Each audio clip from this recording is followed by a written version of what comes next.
ہم آج آپ کو دو ایسے پیغمبروں کی کہانی سنائیں گے جو آپس میں باپ اور بیٹا تھے اور جن کو ان کی قوم نے باری باری شہید کر دیا تھا، اور یہاں تک کہ باپ سے پہلے بیٹے کو ایسے شہید کیا گیا تھا کہ زمین و آسمان نے ان کی شہادت پر گریہ کیا تھا، اور باپ کو بڑھاپے میں آرے سے کاٹا گیا تھا۔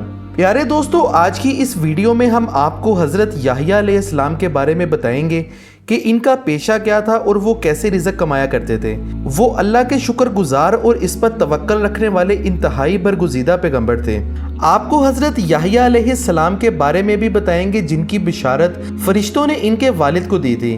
وہ انتہائی نیک نفس اور خدا سے بے حد ڈرنے والے پیغمبر تھے جو اللہ کی یاد اور خوف میں بے حد آنسو بہایا کرتے تھے، اور جن کو حق کی بات کہنے پر بہت بڑی سزا دی گئی تھی۔ پیارے دوستو، باپ اور بیٹے کی کہانی نہایت ہی ایمان افروز ہے۔ آپ کو بتاتے چلیں کہ حضرت زکریا علیہ السلام اور حضرت سلیمان علیہ السلام حضرت داؤد علیہ السلام کی اولاد میں سے ہیں۔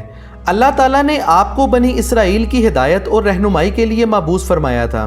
آپ کو بتاتے چلیں کہ فتح الباری جلد نمبر 6 میں بیان ہے کہ حضرت زکریا علیہ السلام کی اہلیہ اور حضرت مریم علیہ السلام کی والدہ آپس میں بہنیں تھیں۔ یوں حضرت زکریا علیہ السلام حضرت مریم علیہ السلام کے خالو تھے۔ آپ علیہ السلام نبی ہونے کے علاوہ بیت المقدس کے امام خادم اور ایک روحانی شخصیت ہے۔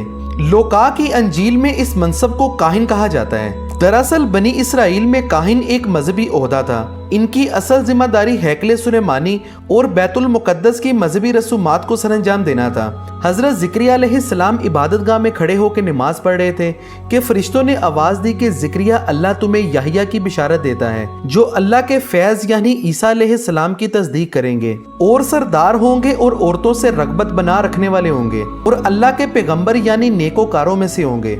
آپ کو بتاتے چلے کہ بنی اسرائیل نے پہلے آپ علیہ السلام کے صاحبزادے حضرت یحییٰ علیہ السلام کو شہید کیا۔ حضرت یحییٰ علیہ السلام کی شہادت کے بعد بنی اسرائیل نے آپ کے قتل کرنے کا پروگرام بنایا۔ حضرت یحییٰ علیہ السلام کی وفات کے حوالے سے مختلف روایات ہیں، اور بعض کے مطابق آپ اپنی تباہ عمری پوری کرنے کے بعد انتقال کر گئے تھے، اور جبکہ بہت سے مفسرین کا کہنا ہے کہ انہیں بنی اسرائیل نے شہید کیا تھا۔ حضرت وہاب بن منبع رحمۃ اللہ علیہ کے مطابق حضرت زکریا علیہ السلام اپنی قوم سے بھاگے اور ایک درخت کے خلا میں داخل ہو گئے۔ اسی دوران ان کی قوم نے وہاں پہنچ کر درخت پر آرا چلا دیا۔ پیارے دوستو، ایک بوڑھے اور اللہ کے انتہائی برگزیدہ پیغمبر کو کس بے دردی اور صفاقی سے اس قوم نے قتل کر ڈالا۔ حضرت زکریا علیہ السلام اپنے رب کے پاس لوٹ گئے۔ اس وقت حضرت زکریا علیہ السلام کی عمر 100 سال سے زیادہ تھی، اور مورخین کے مطابق آپ کا مزار شام کے شہر حلب کی مسجد جامعہ زکریہ میں واقع ہے۔ یہ تھا تذکرہ حضرت زکریا علیہ السلام کا۔ اب آپ کو حضرت زکریا علیہ السلام کے بیٹے حضرت یحییٰ علیہ السلام کے بارے میں بتاتے ہیں۔ اللہ تعالیٰ نے ان کا نام یحییٰ رکھا کیونکہ اللہ تعالیٰ نے ان کو ایمان کے ساتھ زندہ رکھا۔ حضرت یحییٰ علیہ السلام خدا کے انتہائی برگزیدہ پیغمبروں میں سے ایک ہیں۔ آپ حضرت عیسیٰ علیہ السلام سے پہلے مبعوث ہوئے، اور آپ علیہ السلام حضرت عیسیٰ علیہ السلام سے 6 ماہ بڑے تھے۔ ہمارے پیارے نبی حضور اکرم صلی اللہ علیہ وسلم جب معراج پر گئے تو دوسرے آسمان پر حضور اکرم صلی اللہ علیہ وسلم نے حضرت یحییٰ اور حضرت عیسیٰ علیہ السلام سے ملاقات کی۔ حضرت یحییٰ علیہ السلام کو اللہ تعالیٰ نے بچپن میں ہی علم و حکمت سے معمول کر دیا تھا، اور ان کی زندگی کا سب سے بڑا کام یہ تھا کہ وہ حضرت عیسیٰ علیہ السلام کے آمد کی بشارت دیتے اور ان کی آمد سے قبل رشد و ہدایت کے لیے زمین ہموار کر دیتے۔ چنانچہ ارشاد باری تعالیٰ ہے کہ پس زکریا جس وقت حجرہ میں نماز ادا کر رہا تھا تو فرشتوں نے اسے پکارا، اے زکریا، یہ اللہ تجھے ایک فرزند یعنی یحییٰ کی بشارت دیتا ہے جو اللہ کے کلمہ یعنی عیسیٰ کی تصدیق کرے گا، اور وہ اللہ کے اور اس کے بندوں کی نظر میں برگزیدہ اور گناہوں سے بے لوث ہوگا اور نیکوکاروں میں نبی ہوگا۔ پیارے دوستو، اللہ تعالیٰ نے حضرت زکریا علیہ السلام اور ان کے فرزند حضرت یحییٰ علیہ السلام کا ذکر نیکوکاروں کے طور پر کیا۔ آپ کو بتاتے چلیں کہ حضرت یحییٰ علیہ السلام کی زندگی کا بہت بڑا حصہ صحرا میں بسر ہوا۔ وہ جنگلوں میں خلوت نشین رہتے اور درختوں کے پتے اور ٹڈیاں ان کی خوراک تھیں، اور وہیں ان پر اللہ کا کلام نازل ہوا۔ اسی دوران انہوں نے دریائے یردن کے نواح میں دین الہی کی منادی شروع کر دی اور حضرت عیسیٰ علیہ السلام کے ظہور کی بشارت دینے لگے۔ آپ کو بتاتے چلیں کہ لوقا کی انجیل سے بھی ان کی تائید ہوتی ہے۔ آپ کو بتاتے چلیں کہ حضرت یحییٰ علیہ السلام پر خدا تعالیٰ کی خشیت اس قدر تھی کہ وہ زیادہ تر وقت روتے رہتے، یہاں تک کہ آپ کے چہروں پر آنسوؤں کے نشان تک آ گئے۔ ایک مرتبہ جب آپ کے والد حضرت زکریا علیہ السلام آپ کو صحرا میں ڈھونڈنے نکلے اور جب حضرت زکریا علیہ السلام نے آپ علیہ السلام کو پا لیا تو آپ نے فرمایا کہ اے میرے بیٹا، ہم تمہیں یاد کرتے ہیں۔ تو حضرت یحییٰ علیہ السلام نے جواب دیا کہ اے باپ، تم نے مجھ کو بتایا کہ جنت اور جہنم کے درمیان ایک ایسا لکدار میدان ہے جو خدا کی خشیت میں آنسو بہائے بغیر طے نہیں ہو پاتا اور جنت تک رسائی نہیں ہوتی۔ یہ سن کر حضرت زکریا علیہ السلام بھی رونے لگے۔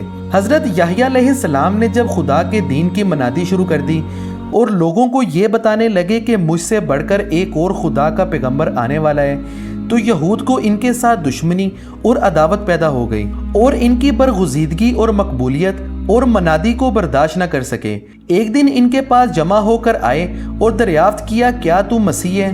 آپ نے جواب دیا کہ نہیں۔ اور پھر انہوں نے کہا، وہ تو نبی ہے؟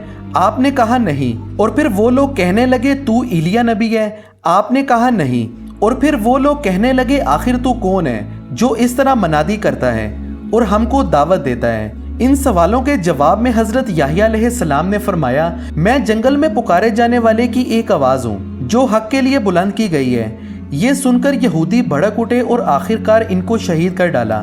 پیارے دوستو، حضرت یحییٰ علیہ السلام کی وفات کے بارے میں مفسرین نے مختلف واقعات تحریر کیے ہیں جو کہ یہود و نصارہ کی کتب سے لیے گئے ہیں۔ اہم مفسرین کی اکثریت نے جو واقعہ بیان کیا ہے وہ لوکا کی انجیل سمیت یہود و نصارہ کی کئی کتب میں درج ہے۔ اس کا خلاصہ یہ ہے کہ یہودا کا بادشاہ ہیرود ایک عیاش شخص تھا۔ اس بادشاہ نے اپنے حقیقی بھائی کی بیوی کو بغیر نکاح کے اپنے گھر میں رکھا ہوا تھا۔ حضرت یحییٰ علیہ السلام چونکہ نبی تھے اور حق کی دعوت کا فریضہ انجام دیتے تھے، انہوں نے بادشاہ کے اس فحش حرکات کے خلاف آواز بلند کی اور اس کے نتیجے میں انہیں گرفتار کر کے قید خانے میں ڈال دیا گیا۔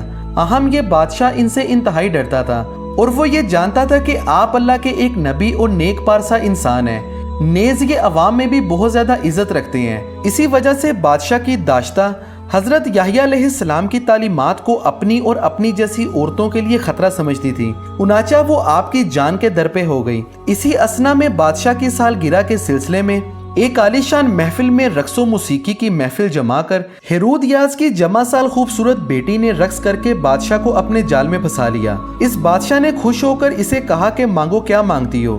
اس لڑکی نے اپنی ماں سے مشورہ کیا جو کہ پہلے ہی ایسے ہی موقع کی تلاش میں تھی، لہٰذا اس نے بادشاہ سے کہا کہ میں یحییٰ کا سر مانگتی ہوں۔ یہ سن کر بادشاہ انتہائی غمگین ہوا، مگر وہ محبوبہ کی بیٹی کی فرمائش کیسے رد کر سکتا تھا؟ چنانچہ اس نے فوراً قید خانے میں حضرت یحییٰ علیہ السلام کا سر کٹوا کر اپنے پاس منگوایا اور ایک تھال میں سجا کر اپنی محبوبہ کی رقص کرتا ہوا بیٹی کی نظر کر دیا۔ آپ کو بتاتے چلیں کہ دمشق کی جامع مسجد میں بنو امیہ کے حال میں آپ کا سر مبارک دفن ہے۔ مورخین لکھتے ہیں کہ دوران تعمیر یہاں ایک غار بھی دریافت ہوئی۔ اطلاع ملنے پر خفیہ غار میں جب داخل ہوا گیا تو وہاں جا کر دیکھا کہ ایک صندوق میں انسانی سر رکھا ہوا ہے اور صندوق میں تحریر تھا کہ یہ حضرت یحییٰ بن زکریا علیہ السلام کا سر ہے۔ ان کا چہرہ اور بال اپنی اصلی حالت میں موجود تھے اور انہیں دیکھ کر یوں لگتا تھا کہ جیسے انہیں ابھی ہی شہید کیا گیا ہے۔